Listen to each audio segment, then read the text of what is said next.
अभिषेक बा के भाई बड़े एगो राजू बाबा नु हाँ राजू तिवारी बराती घर नहीं राजू बाबा हाँ 3 बजे दिन में कोई नहीं अब बिहान भेले 3 बजे नहीं हाँ लिबर्टी के जूता 5000 के पहनले रहनी हाँ हम अभिषेक बाबा प्रोग्राम में यहीं के द्वार से निकले के तैयारी करता नहीं जा तले जूता मोजा खोलता रहे हां गोर में से ना मुड़ी में पहन जाला हां वो कहता रहे राजू बाबू प्रकृति के नियम बदल गइल बा बदल गइल अभिषेक बा कहने के मर दे ए भाई नियम कहाँ बदलल बा सूरज उगते बड़े चंद्रमा उगते बड़े सुबह शाम होते बा दिन होते बा रात होते बा होता बदलल काम कर चुप रह प्रकृति के नियम विजेंद्र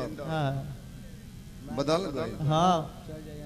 अपन दल लोग कहल के भैया भाई कैसे बदल गइल त गुड़वा देखाओ तर कह देख लो बबलू बाबा कहले कि 24 घंटा जूता मोजा पहनले रहनी हां त गोड़ करिया से उजर हो गइल हां ओहो का प्रकृति के नियम बा 12 महीना अंडरवियर पहन ही ले हां ई सारे कालिए दास